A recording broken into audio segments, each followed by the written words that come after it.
नमस्कार दोस्तों, आइए सुनते हैं मुंशी प्रेमचंद जी की कहानी गृहदाह।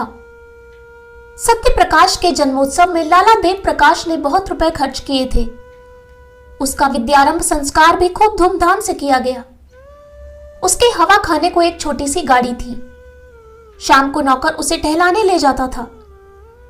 एक नौकर उसे पाठशाला पहुंचाने जाता। दिन भर वहीं बैठा रहता और उसे साथ लेकर घर आता। कितना सुशील होनहार बालक था। गोरा मुखड़ा, बड़ी बड़ी आंखें, ऊंचा मस्तक, पतले पतले लाल अधर, भरे हुए पांव। उसे देखकर सहसा मुंह से निकल पड़ता था, भगवान इसे जिला दे, प्रतापी मनुष्य होगा। उसकी बल बुद्धि की प्रखरता पर लोगों को आश्चर्य होता था। नित्य उसके मुखचंद्र पर हंसी खेलती रहती थी। किसी ने उसे हट करते या उसको रोते नहीं देखा था। वर्षा के दिन थे। देव प्रकाश पत्नी को लेकर गंगा स्नान करने गए। नदी खूब चढ़ी हुई थी, मानो अनाथ की आंखें हों। उनकी पत्नी निर्मला जल में बैठकर जल क्रीड़ा करने लगी। कभी आगे जाती, कभी पीछे जाती, कभी डुबकी मारती, कभी अंजलियों से छींटे उड़ाती। देव प्रकाश ने कहा, अच्छा अब निकलो, सर्दी हो जाएगी। निर्मला ने कहा, कहो मैं छाती तक पानी में चली जाऊं। देव प्रकाश, और जो कहीं पैर फिसल जाए। निर्मला, पैर क्या फिसलेगा। यह कहकर वह छाती तक पानी में चली गई। पति ने कहा, अच्छा अब आगे पैर न रखना। किंतु निर्मला के सिर पर मौत खेल रही थी। यह जल क्रीड़ा नहीं, मृत्यु क्रीड़ा थी। उसने एक पग और आगे बढ़ाया और फिसल गई। मुंह से एक चीख निकली। दोनों हाथ सहारे के लिए ऊपर उठे और फिर जलमग्न हो गए। एक पल में प्यासी नदी उसे पी गई। देव प्रकाश खड़े तौलिया से देह पोंछ रहे थे। तुरंत पानी में कूदे, साथ का कहार भी कूदा। दो मल्लाह भी कूद पड़े। सबने डुबकियां मारी, टटोला, पर निर्मला का पता न चला। तब डोंगी मंगवाई गई। मल्लाह ने बार बार गोते मारे पर लाश हाथ न आई। देव प्रकाश शोक में डूबे हुए घर आए। सत्य प्रकाश किसी उपहार की आशा से दौड़ा। पिता ने गोद में उठा लिया और बड़े यत्न करने पर भी अपनी सिसकी को ना रोक सके। सत्य प्रकाश ने पूछा, अम्मा कहाँ है। देव, बेटा गंगा ने उन्हें न्योता खाने के लिए रोक लिया। सत्य प्रकाश ने उनके मुख की ओर जिज्ञासा भाव से देखा और आशय समझ गया। अम्मा अम्मा कहकर रोने लगा। मात्रहीन बालक संसार का सबसे करुणाजनक प्राणी है। दीन से दीन प्राणियों को भी ईश्वर का आधार होता है, जो उनके हृदय को सहलाता रहता है। मात्रहीन बालक इस आधार से वंचित होता है।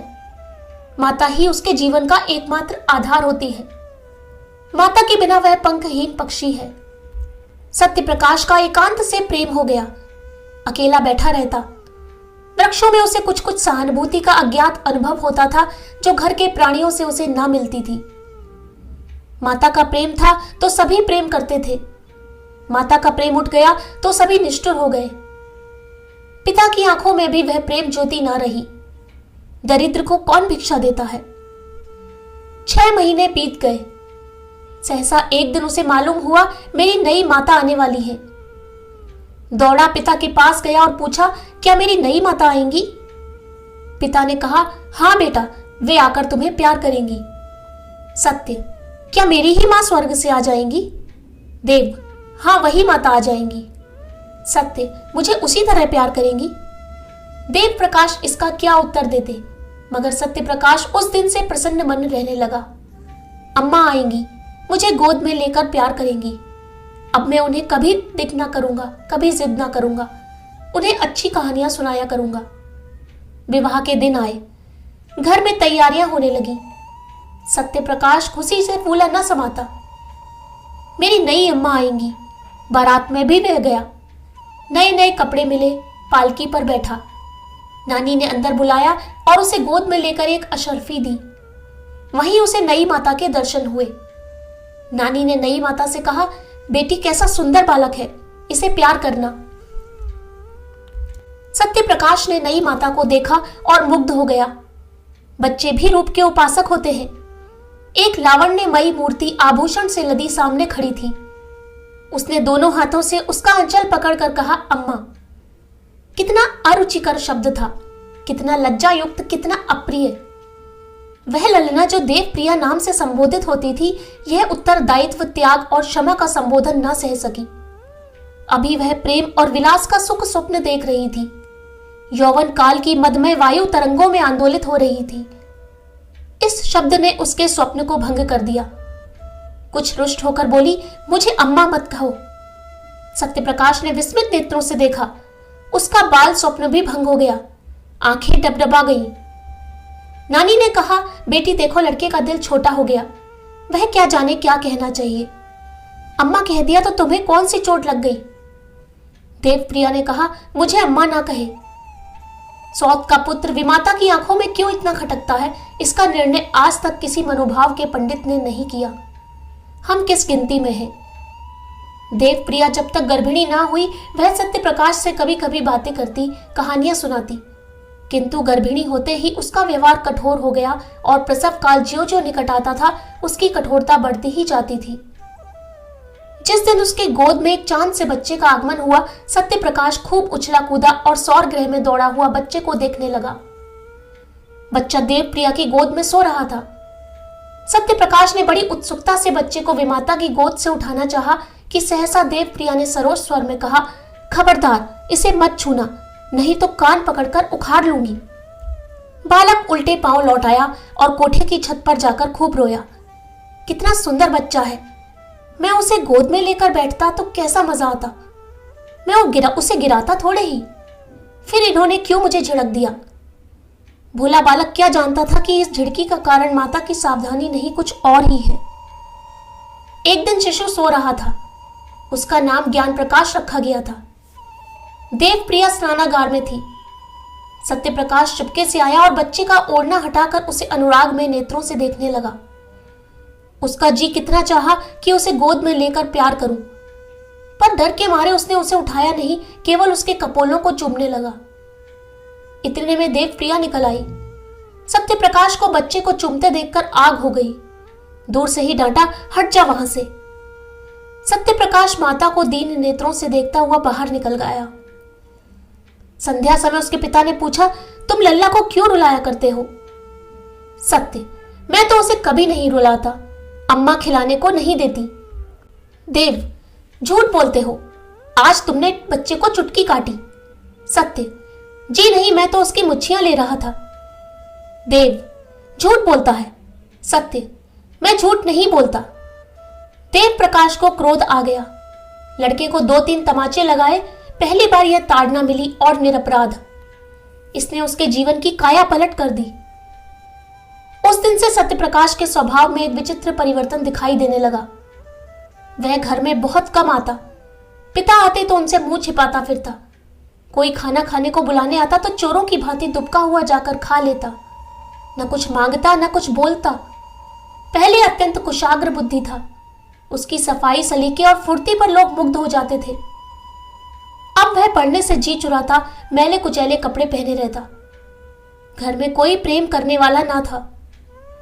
बाजार के लड़कों के साथ गली गली घूमता, कनकौए लूटता, गालियां बकना भी सीख गया। शरीर भी दुर्बल हो गया। चेहरे की कांति गायब हो गई। देव प्रकाश को अब आए दिन उसकी शरारतों के उल्हाने मिलने लगे और सत्य प्रकाश नित्य घुड़कियां और तमाचे खाने लगा। यहां तक कि अगर वह घर में किसी काम से चला जाता तो सब लोग दूर दूर करके दौड़ाते। ज्ञान प्रकाश को पढ़ाने के लिए मास्टर आता था। देव प्रकाश उसे रोज सैर कराने ले जाते। हंसमुख लड़का था। देवप्रिया उसे सत्य प्रकाश के साथ से भी बचाती रहती थी। दोनों लड़कों में कितना अंतर था। एक साफ सुथरा सुंदर कपड़े पहने शील और विनय का पुतला, सच बोलने वाला, देखने वालों के मुंह से अनायास ही दुआ निकल आती थी। दूसरा मैला नटखट चोरों की तरह मुंह छिपाए हुए, मुंह फट, बात बात पर गालियां बकने वाला। एक हरा भरा पौधा था, प्रेम से प्लावित, स्नेह से संचित। दूसरा सूखा हुआ टेढ़ा पल्लवहीन नव वृक्ष था, जिसकी जड़ों को एक मुद्दत से पानी नहीं नसीब हुआ। एक को देखकर पिता की छाती ठंडी होती थी, दूसरे को देखकर देह में आग लग जाती थी। आश्चर्य यह था कि सत्य प्रकाश को अपने छोटे भाई से लेश मात्र भी ईर्ष्या न थी। अगर उसके हृदय में कोई कोमल भाव शेष रह गया था तो वह अपने भाई के प्रति स्नेह था। उस मरुभूमि में यही एक हरियाली थी। ईर्ष्या साम्य भाव की द्योतक है। सत्य प्रकाश अपने भाई को अपने से कहीं ऊंचा, कहीं भाग्यशाली समझता था। उसमें ईर्ष्या का भाव ही लोप हो गया था। घृणा से घृणा उत्पन्न होती है, प्रेम से प्रेम। ज्ञान भी बड़े भाई को चाहता था। कभी कभी उसका पक्ष लेकर अपनी माँ से वाद विवाद कर कहता, भैया की अचकन फट गई है, आप नई अचकन क्यों नहीं बनवा देती। माँ उत्तर देती, उसके लिए वही अचकन अच्छी है, अभी क्या कभी तो वह नंगा फिरेगा। ज्ञान प्रकाश बहुत चाहता था कि अपने जेब खर्च से बचाकर कुछ अपने भाई को दे, पर सत्य प्रकाश कभी इसे स्वीकार न करता था। वास्तव में जितनी देर वह छोटे भाई के साथ रहता, उतनी देर उसे एक शांतिमय आनंद का अनुभव होता।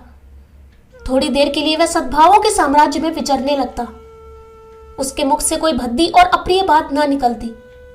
एक क्षण के लिए उसकी सोई हुई आत्मा जाग उठती। एक बार कई दिन तक सत्य प्रकाश मदरसे न गया। पिता ने पूछा, तुम आजकल पढ़ने क्यों नहीं जाते? क्या सोच रखा है कि मैंने तुम्हारी जिंदगी भर का ठेका ले रखा है? सत्य, मेरे ऊपर जुर्माने की फीस के कई रुपए हो गए हैं, जाता हूं तो दर्जे से निकाल दिया जाता हूं। देव, फीस क्यों बाकी है? तुम तो महीने महीने ले लिया करते हो ना। सत्य, आए दिन चंदे लगा करते हैं, फीस के रुपए चंदे में दे दिए। देव, और जुर्माना क्यों हुआ? सत्य, फीस ना देने के कारण। देव, तुमने चंदा क्यों दिया? सत्य, ज्ञानू ने चंदा दिया तो मैंने भी दिया। देव, तुम ज्ञानू से जलते हो? सत्य, मैं ज्ञानू से क्यों जलने लगा? यहाँ हम और वह दो हैं, बाहर हम और वह एक समझे जाते हैं। मैं यह नहीं कहना चाहता कि मेरे कुछ नहीं है। देव, क्यों यह कहते शर्म आती है? सत्य, जी हाँ, आपकी बदनामी होगी। देव, अच्छा तो आप मेरी मान रक्षा करते हैं, यह क्यों नहीं कहते कि पढ़ना आप मंजूर नहीं है? मेरे पास इतना रुपया नहीं कि तुम्हें एक एक क्लास में 3-3 साल पढ़ाऊं और ऊपर से तुम्हारे खर्च के लिए प्रतिमास भी कुछ दूं। ज्ञान बाबू तुमसे कितना छोटा है, लेकिन तुमसे एक ही दर्जा नीचे है। तुम इस साल जरूर ही फेल होगे और वह जरूर ही पास होकर अगले साल तुम्हारे साथ हो जाएगा, तब तो तुम्हारे मुंह में कालिक लगेगी। सत्य, विद्या मेरे भाग्य ही में नहीं है। देव, तुम्हारे भाग्य में क्या है? सत्य, भीख मांगना। देव, तो फिर भीख मांगो, मेरे घर से निकल जाओ। देव प्रिया भी आ गई, बोली शर्माता तो नहीं और बातों का जवाब देता है। सत्य, जिनके भाग्य में भीख मांगना होता है वही बचपन में अनाथ हो जाते हैं। देव प्रिया, ये जली कटी बातें अब मुझसे ना सही जाएंगी, मैं खून का घूंट पी पी कर रह जाती हूँ। देव प्रकाश, बेहया है, कल से इसका नाम कटवा दूंगा, भीख मांगनी है तो भीख ही मांगे। दूसरे दिन सत्य प्रकाश ने घर से निकलने की तैयारी कर दी। उसकी उम्र अब 16 साल की हो गई थी। इतनी बातें सुनने के बाद अब उसे उस घर में रहना असह्य हो गया। जब हाथ पांव न थे, किशोरावस्था की असमर्थता थी, तब तक अवहेलना, निरादर, निष्ठुरता, भर्त्सना सब कुछ सहकर घर में रहता था। अब हाथ पांव हो गए थे, उस बंधन में क्यों रहता? आत्माभिमान आशा की भांति बहुत चिरंजीवी होता है। गर्मी के दिन थे, दोपहर का समय, घर के सब प्राणी सो रहे थे। सत्य प्रकाश ने अपनी धोती बगल में दबाई, छोटा सा बैग हाथ में लिया और चाहता था कि चुपके से बैठक से निकल जाए कि ज्ञानू आ गया और उसे कहीं जाने को तैयार देखकर बोला, कहाँ जाते हो भैया? सत्य, जाता हूं, कहीं नौकरी करूंगा। ज्ञानू, मैं जाकर अम्मा से कह देता हूं। सत्य, तो फिर मैं तुमसे छिपकर चला जाऊंगा। ज्ञानू, क्यों चले जाओगे? तुम्हें मेरी जरा भी मोहब्बत नहीं? सत्य प्रकाश ने भाई को गले लगाकर कहा, तुम्हें छोड़कर जाने को जी तो नहीं चाहता, लेकिन जहां कोई पूछने वाला नहीं है वहां पड़े रहना बेहयाई है। कहीं 10-5 की नौकरी कर लूंगा और पेट पालता रहूंगा, और किस लायक हूं? ज्ञानू, तुमसे अम्मा क्यों इतना चिढ़ती है? मुझे तुमसे मिलने को मना किया करती है। सत्य, मेरे नसीब खोटे हैं और क्या। ज्ञानू, तुम लिखने पढ़ने में जी नहीं लगाते? सत्य, लगता ही नहीं, कैसे लगाऊं? जब कोई परवाह नहीं करता तो मैं भी सोचता हूं, ओ यही तो होगा ना कि ठोकर खाऊंगा बला से। ज्ञानू, मुझे भूल तो ना जाओगे? मैं तुम्हारे पास खत लिखा करूंगा, मुझे भी एक बार अपने यहाँ बुलाना। सत्य, तुम्हारे स्कूल के पते से चिट्ठी लिखूंगा। ज्ञानू, रोते रोते, मुझे ना जाने क्यों तुम्हारी बड़ी मोहब्बत लगती है। सत्य, मैं तुम्हें सदैव याद रखूंगा। यह कहकर उसने फिर भाई को गले लगाया और घर से निकल पड़ा। पास एक कौड़ी भी न थी और वह कलकत्ते जा रहा था। सत्य प्रकाश कलकत्ते क्यों कर पहुंचा, इसका वृत्तांत लिखना व्यर्थ है। युवकों में दुस्साहस की मात्रा अधिक होती है। वे हवा में किले बना सकते हैं, धरती पर नाव चला सकते हैं। कठिनाइयों की उन्हें कुछ परवाह नहीं होती। अपने ऊपर असीम विश्वास होता है। कलकत्ते पहुंचना ऐसा कष्ट साध्य न था। सत्य प्रकाश चतुर युवक था। पहले ही उसने निश्चय कर लिया था कि कलकत्ते में क्या करूंगा, कहाँ रहूंगा। उसके बैग में लिखने की सामग्री मौजूद थी। बड़े शहर में जीविका का प्रश्न कठिन भी है और सरल भी है। सरल है उनके लिए जो हाथ से काम कर सकते हैं, कठिन है उनके लिए जो कलम से काम करते हैं। सत्य प्रकाश मजदूरी करना नीच काम समझता था। उसने एक धर्मशाला में असबाब रखा। बाद में शहर के मुख्य स्थानों का निरीक्षण करके एक डाकघर के सामने लिखने का सामान लेकर बैठ गया और अपड़ मजदूरों की चिट्ठियां, मनी ऑर्डर आदि लिखने का व्यवसाय करने लगा। पहले कई दिन तो उसको इतने पैसे भी ना मिले कि भरपेट भोजन करता, लेकिन धीरे धीरे आमदनी बढ़ने लगी। वह मजदूरों से इतने विनय के साथ बातें करता और उनके समाचार इतने विस्तार से लिखता कि बस वे पत्र को सुनकर बहुत प्रसन्न होते। अशिक्षित लोग एक ही बात को 2-2, 3-3 बार लिखाते हैं। उनकी दशा ठीक रोगियों की सी होती है जो वैद्य से अपनी व्यथा और वेदना का वृतांत कहते नहीं थकते। सत्य प्रकाश सूत्र को व्याख्या का रूप देकर मजदूरों को मुग्ध कर देता था। एक संतुष्ट होकर जाता तो अपने कई अन्य भाइयों को खोज लाता। एक ही महीने में उसे 1 रुपए रोज मिलने लगा। उसने धर्मशाला से निकलकर शहर से बाहर 5 रुपए महीने पर एक छोटी सी कोठरी ले ली। 1 जून खाता, बर्तन अपने हाथों से धोता, जमीन पर सोता। उसे अपने निर्वासन पर जरा भी खेद और दुख न था। घर के लोगों की कभी याद न आती। वह अपनी दशा पर संतुष्ट था। केवल ज्ञान प्रकाश की प्रेम युक्त बातें न भूलती। अंधकार में यही एक प्रकाश था। विदाई का अंतिम दृश्य आंखों के सामने फिरा करता। जीविका से निश्चिंत होकर उसने ज्ञान प्रकाश को एक पत्र लिखा। उत्तर आया तो उसके आनंद की सीमा न रही। ज्ञानू मुझे याद करके रोता है, मेरे पास आना चाहता है। स्वास्थ्य भी अच्छा नहीं है। प्यासे को पानी से जो तृप्ति होती है, वही तृप्ति इस पत्र से सत्य प्रकाश को हुई। मैं अकेला नहीं हूं, कोई मुझे भी चाहता है, मुझे भी याद करता है। उसी दिन से सत्य प्रकाश को यह चिंता हुई कि ज्ञान के लिए कोई उपहार भेजूं। युवकों को मित्र बहुत जल्द मिल जाते हैं। सत्य प्रकाश को भी कई युवकों से मित्रता हो गई थी। उनके साथ कई बार सिनेमा देखने गया, कई बार बूटी भंग शराब कबाब की भी ठहरी। आईना तेल कंघी का शौक भी पैदा हुआ, जो कुछ पाता उड़ा देता। बड़े वेग से नैतिक पतन और शारीरिक विनाश की ओर दौड़ा चला जाता था। इस प्रेम पत्र ने उसके पैर पकड़ लिए। उपहार के प्रयास ने इन दुर्व्यसनों को तिरोहित करना शुरू किया। सिनेमा का चस्का छूटा, मित्रों को हीले हवाले करके टालने लगा। भोजन भी रूखा सूखा करने लगा। धन संचय की चिंता ने सारी इच्छाओं को परास्त कर दिया।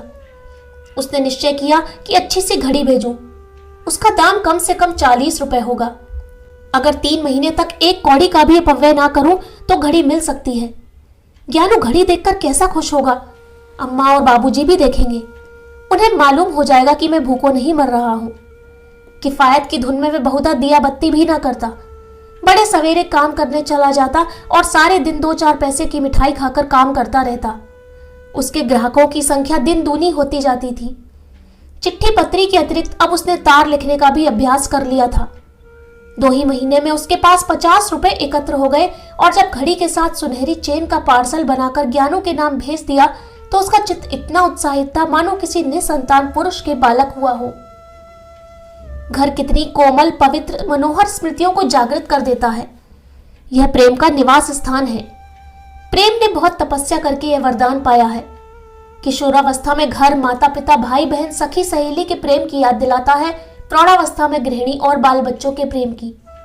यही वह लहर है जो मानव जीवन मात्र को स्थिर रखता है, उसे समुद्र की वेगवती लहरों में बहने और चट्टानों से टकराने से बचाता है। यही वह मंडप है जो जीवन को समस्त विघ्न बाधाओं से सुरक्षित रखता है। सत्य प्रकाश का घर कहाँ था? वह कौन सी शक्ति थी जो कलकत्ते के विराट प्रलोभनों से उसकी रक्षा करती थी? माता का प्रेम, पिता का स्नेह, बाल बच्चों की चिंता नहीं, उनका रक्षक उद्धारक, उसका पारितोषिक केवल ज्ञान प्रकाश का स्नेह था। उसी के निमित्त वह एक एक पैसे की किफायत करता था। उसी के लिए वह कठिन परिश्रम करता था और धनोपार्जन के नए नए उपाय सोचता था। उसे ज्ञान प्रकाश के पत्रों से मालूम हुआ था कि इन दिनों देव प्रकाश की आर्थिक स्थिति अच्छी नहीं है। वे एक घर बनवा रहे हैं जिसमें व्यय अनुमान से अधिक हो जाने के कारण ऋण लेना पड़ा है। इसलिए अब ज्ञान प्रकाश को पढ़ाने के लिए घर पर मास्टर नहीं आता। तब से सत्य प्रकाश प्रति माह ज्ञानू के पास कुछ न कुछ अवश्य भेज देता था। अब वह केवल पत्र लेखक न था, लिखने के सामान की एक छोटी दुकान भी उसने खोल ली थी। इससे अच्छी आमदनी हो जाती थी। इसी तरह 5 वर्ष बीत गए। रसिक मित्रों ने जब देखा कि वह अब हत्थे नहीं चढ़ता तो उसके पास आना जाना छोड़ दिया। संध्या का समय था। देव प्रकाश अपने मकान में बैठे देवप्रिया से ज्ञान प्रकाश के विवाह के संबंध में बातें कर रहे थे। ज्ञानू अब 17 वर्ष का सुंदर युवक था। बाल विवाह के विरोधी होने पर भी देव प्रकाश अब इस शुभ मुहूर्त को न टाल सकते थे, विशेषतः जब कोई महाशय 50,000 रुपए दायस देने को प्रस्तुत हो। देव प्रकाश, मैं तो तैयार हूं, लेकिन तुम्हारा लड़का भी तो तैयार हो। देवप्रिया, तुम बातचीत पक्की कर लो, वह तैयार हो ही जाएगा। सभी लड़के पहले नहीं करते हैं। देव, ज्ञानू का इनकार केवल संकोच का इनकार नहीं है, वह सिद्धांत का इनकार है। वह साफ साफ कह रहा है कि जब तक भैया का विवाह ना होगा मैं अपना विवाह नहीं करूंगा। देवप्रिया, उसकी कौन चलावे, वहां कोई रखेली लकली होगी, विवाह क्यों करेगा, वहां कोई देखने जाता है क्या? देव झुंझलाकर, रखेली रखली होती तो तुम्हारे लड़के को 40 रुपए महीने न भेजता और न वे चीजें ही देता जो पहले महीने से अब तक बराबर देता चला आता है। न जाने क्यों तुम्हारा मन उसकी ओर से इतना मैला हो गया है।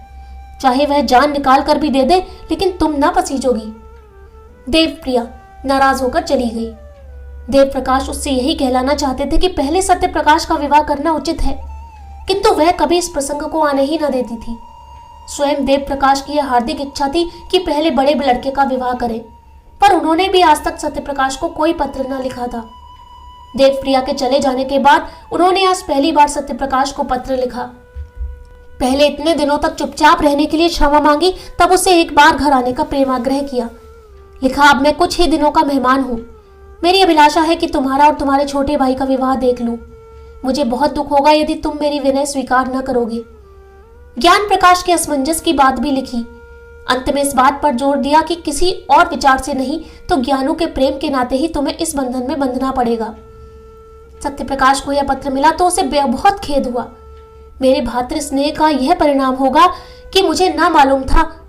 इसके साथ ही उसे यह ईर्ष्या में आनंद हुआ कि अम्मा और दादा को अब तो कुछ मानसिक पीड़ा होगी। मेरी उन्हें क्या चिंता थी कि मैं तो मर भी जाऊं तो भी उनकी आंखों में आंसू ना आए। 7 वर्ष हो गए, कभी भूल कर भी पत्र न लिखा कि मरा है या जीता है। अब कुछ चेतावनी मिलेगी। ज्ञान प्रकाश अंत में विवाह करने पर राजी तो हो जाएगा, लेकिन सहज में नहीं। कुछ ना हो तो मुझे एक बार अपने इनकार के कारण लिखने का अवसर मिला। ज्ञानू को मुझसे प्रेम है, लेकिन उसके कारण मैं पारिवारिक अन्याय का दोषी ना बनूंगा। हमारा पारिवारिक जीवन संपूर्णतः अन्याय में है। यह कुमति और वैमनस्य क्रूरता और नृशंसता का बीजारोपण करता है। इसी माया में फंसकर मनुष्य अपनी संतान का शत्रु हो जाता है। न मैं आंखों देखकर यह मक्खी ना निगलूंगा। मैं ज्ञानू को समझाऊंगा अवश्य। मेरे पास जो कुछ जमा है वह सब उसके विवाह के निमित्त अर्पण भी कर दूंगा। बस इससे ज्यादा मैं और कुछ नहीं कर सकता। अगर ज्ञानू भी अविवाहित रहे तो संसार कौन सूना हो जाएगा। ऐसे पिता का पुत्र क्या वंश परंपरा का पालन न करेगा? क्या उसके जीवन में फिर वही अभिनय न दोहराया जाएगा जिसने मेरा सर्वनाश कर दिया? दूसरे दिन सत्यप्रकाश ने 500 रुपए पिता के पास भेजे और पत्र का उत्तर लिखा कि मेरा अहोभाग्य जो आपने मुझे याद किया। ज्ञानू का विवाह निश्चित हो गया, इसकी बधाई। इन रुपयों से नववधू के लिए कोई आभूषण बनवा दीजिएगा। रही मेरे विवाह की बात, मैंने अपनी आंखों से जो कुछ देखा है और मेरे सिर पर जो कुछ बीता है उस पर ध्यान देते हुए यदि मैं कुटुंब पाश में फंसूं तो मुझसे बड़ा उल्लू संसार में न होगा। मुझे आशा है आप मुझे क्षमा करेंगे। विवाह की चर्चा ही से मेरे हृदय को आघात पहुंचता है। दूसरा पत्र ज्ञान प्रकाश को लिखा कि माता पिता की आज्ञा को शिरोधार्य करो। मैं अपर मूर्ख बुद्धिहीन आदमी हूं, मुझे विवाह करने का कोई अधिकार नहीं है। मैं तुम्हारे विवाह के शुभोत्सव में सम्मिलित न हो सकूंगा, लेकिन मेरे लिए इससे बढ़कर आनंद और संतोष का कोई विषय नहीं हो सकता। देव प्रकाश यह पढ़कर अवाक रह गए, फिर आग्रह करने का साहस न हुआ। देवप्रिया ने नाक सिकोड़कर कहा, यह लौंडा देखने को सीधा है, जहर का बुझाया हुआ, कैसा 100 कोस से बैठा हुआ बर्छियों से छेद रहा है। किंतु ज्ञान प्रकाश ने यह पत्र पढ़ा तो उसे मर्माघात पहुंचा। दादा और अम्मा के अन्याय ने ही उन्हें यह भीषण व्रत धारण करने पर बाध्य किया है। इन्हीं ने उन्हें निर्वासित किया है, और शायद सदा के लिए। ना जाने अम्मा को उनसे इतनी क्यों जलन है। मुझे तो अब याद आता है कि किशोरावस्था से ही वे बड़े आज्ञाकारी, विनयशील और गंभीर थे। अम्मा की बातों का उन्हें जवाब देते कभी नहीं सुना। मैं अच्छे से अच्छा खाता था, फिर भी उनके तीवर मैले न हुए, हालांकि उन्हें जलना चाहिए था। ऐसी दशा में अगर उन्हें गृहस्थ जीवन से घृणा हो गई तो आश्चर्य ही क्या। फिर मैं ही क्यों इस विपत्ति में फंसूं? कौन जाने मुझे भी ऐसी ही परिस्थिति का सामना करना पड़े। भैया ने बहुत सोच समझकर ही यह धारणा की है। संध्या समय जब उसके माता पिता बैठे हुए इसी समस्या पर विचार कर रहे थे, तब ज्ञान प्रकाश ने आकर कहा, मैं कल भैया से मिलने जाऊंगा। देवप्रिया, क्या कलकत्ते जाओगे? ज्ञान, जी हाँ। देवप्रिया, उन्हीं को क्यों नहीं बुलाते? ज्ञान, उन्हें कौन मुंह लेकर बुलाऊं? आप लोगों ने पहले ही मेरे मुंह में कालिख लगा दी है। ऐसा देव पुरुष आप लोगों के कारण विदेश में ठोकर खा रहा है और मैं इतना निर्लज्ज हो जाऊं कि देवप्रिया, अच्छा चुप रहे, नहीं ब्याह करना है ना कर, जले पर लोन मत छिड़क। माता पिता का धर्म है इसलिए कहती हूँ, नहीं तो यह ठेंगे की परवाह नहीं है। तू चाहे ब्याह कर चाहे कुआरा रहे, मेरी आंखों से दूर हो जा। ज्ञान, क्या मेरी सूरत से भी घृणा हो गई?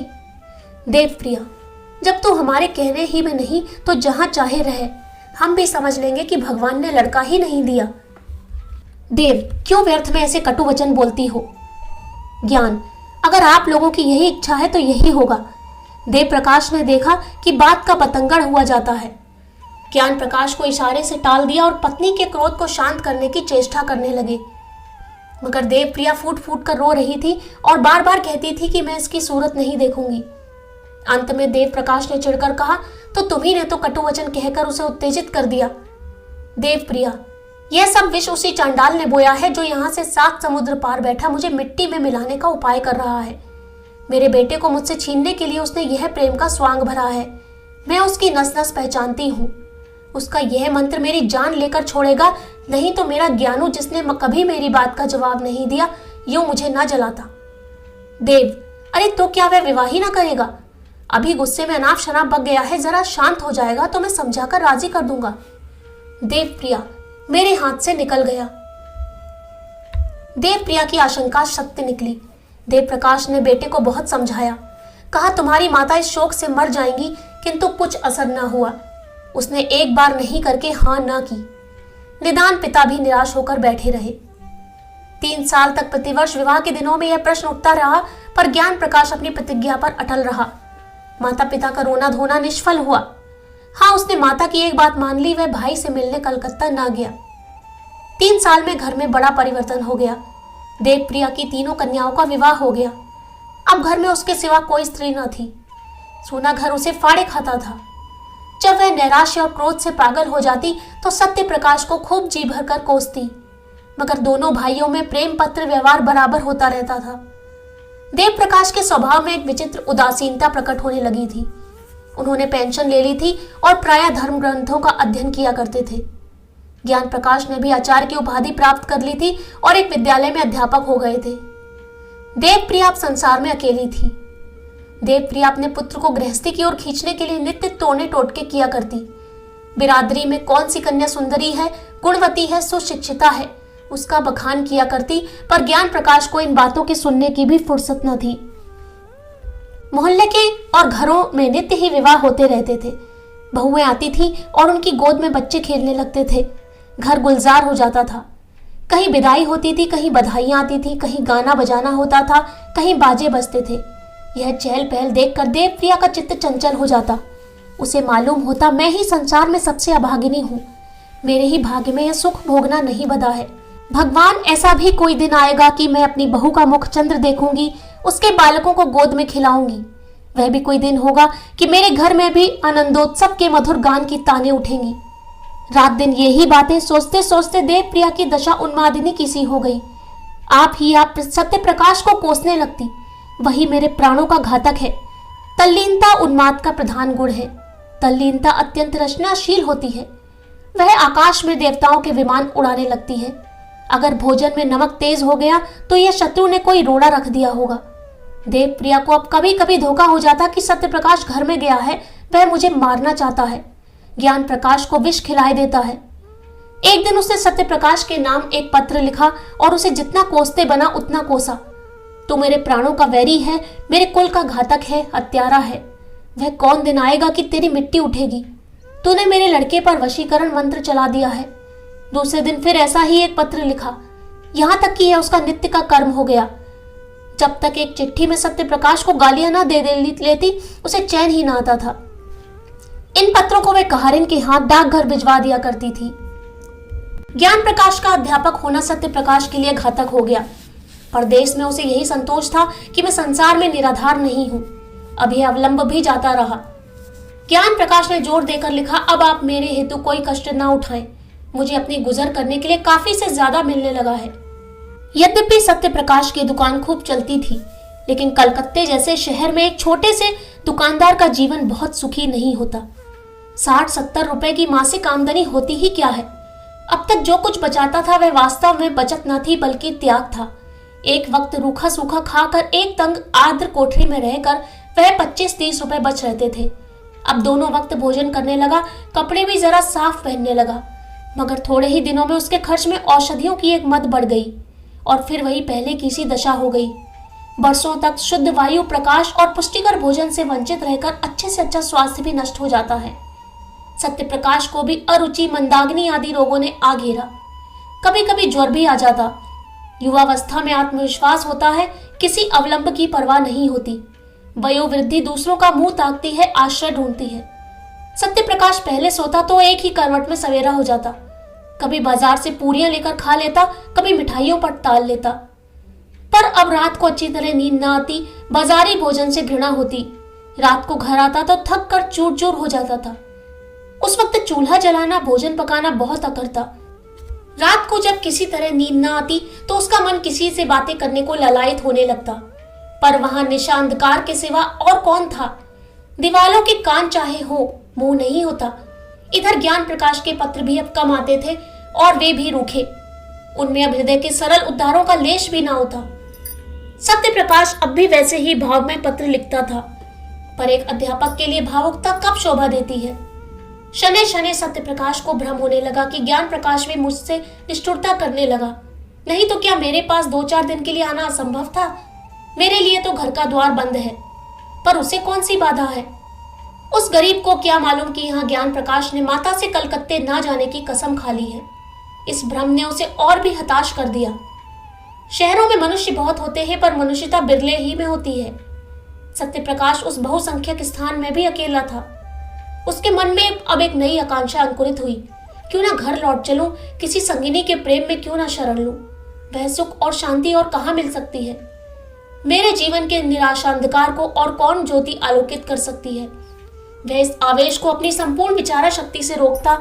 जिस भांति किसी बालक को घर में रखी हुई मिठाइयों की याद बार बार खेल से घर खींच लाती है, उसी तरह उसका चित्त भी बार बार उन्हीं मधुर चिंताओं में मग्न हो जाता था। वह सोचता, मुझे विधाता ने सब कुछ से वंचित कर दिया है, नहीं तो मेरी दशा ऐसी हीन क्यों होती। मुझे ईश्वर ने बुद्धि ना दी थी, क्या मैं श्रम से जी चुराता था। अगर बालपन में ही मेरे उत्साह और अभिरुचि पर तुषार न पड़ गया होता, मेरी बुद्ध शक्तियों का गला न घोट दिया गया होता, तो मैं आज आदमी होता। पेट पालने के लिए इस तरह विदेश में न रहना पड़ता। नहीं, मैं अपने ऊपर यह अत्याचार न करूंगा। महीनों तक सत्यप्रकाश के मन और बुद्धि में यह संग्राम होता रहा। एक दिन वह दुकान से आकर चूल्हा जलाने जा रहा था कि डाकिये ने पुकारा। ज्ञान प्रकाश के सिवा उसके पास और किसी के पत्र न आते थे। आज ही उसका पत्र आ चुका था। यह दूसरा पत्र क्यों? किसी अनिष्ट की आशंका हुई। पत्र लेकर पढ़ने लगा। एक क्षण में पत्र उसके हाथ से छूटकर गिर पड़ा और वह सिर थाम कर बैठ गया कि जमीन पर न गिर पड़े। यह देव प्रिया की विषयुक्त लेखनी से निकला हुआ जहर का प्याला था, जिसने एक पल में संज्ञाहीन कर दिया। उसकी सारी मर्मातक व्यथा, क्रोध, नैराश्य, कृतज्ञता, ग्लानि केवल एक ठंडी सांस में समाप्त हो गई। वह जाकर चारपाई पर लेटा रहा। मानसिक व्यथा आग से पानी हो गई। हाँ, सारा जीवन नष्ट हो गया। मैं ज्ञान प्रकाश का शत्रु हूँ। मैं इतने दिनों से केवल उसके जीवन को मिट्टी में मिलाने के लिए ही प्रेम का स्वांग भर रहा हूँ। भगवान, इसके तुम ही साक्षी हो। दूसरे दिन फिर देवप्रिया का पत्र पहुंचा। सत्य प्रकाश ने उसे लेकर फाड़ डाला। पढ़ने की हिम्मत न पड़ी। एक ही दिन पीछे तीसरा पत्र पहुंचा। उसका भी वही अंत हुआ। फिर वह एक नित्य का कर्म हो गया। पत्र आता और फाड़ दिया जाता, किंतु देवप्रिया का अभिप्राय बिना पढ़े ही पूरा हो जाता था। सत्यप्रकाश के मर्म स्थान पर एक चोट और पड़ जाती थी। 1 महीने की भीषण हार्दिक वेदना के बाद सत्यप्रकाश को जीवन से घृणा हो गई।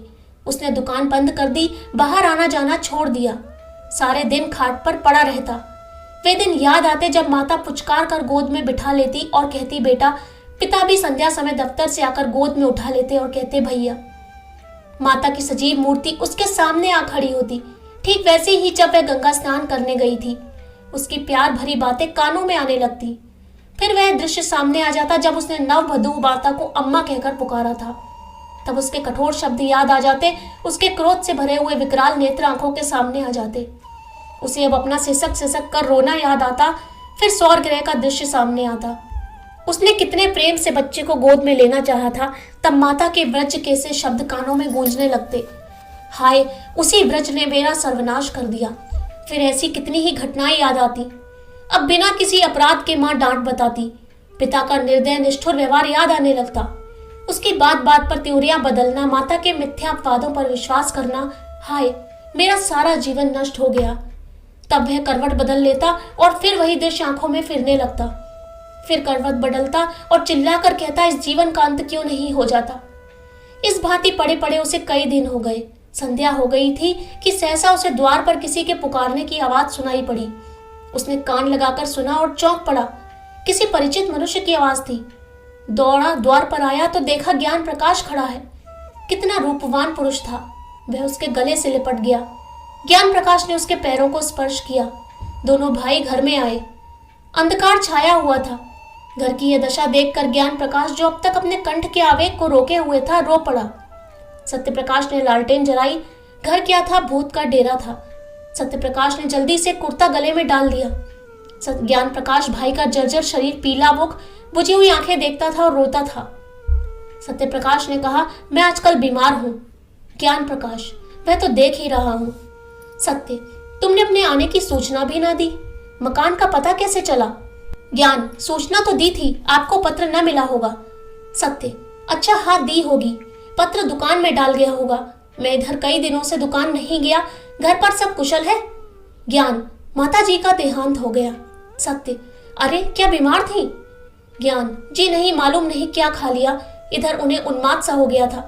पिताजी ने कुछ कटु वचन कहे थे, शायद इसी पर कुछ खा लिया। सत्य पिताजी तो कुशल से हैं। ज्ञान हाँ अभी मरे नहीं है। सत्य अरे क्या बहुत बीमार है?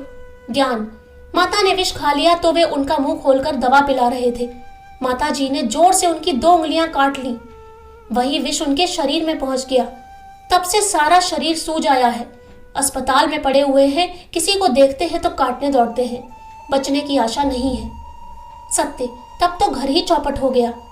ज्ञान ऐसे घर को अब से बहुत पहले चौपट हो जाना चाहिए था। तीसरे दिन दोनों भाई प्रातःकाल कलकत्ते से विदा होकर चल दिए।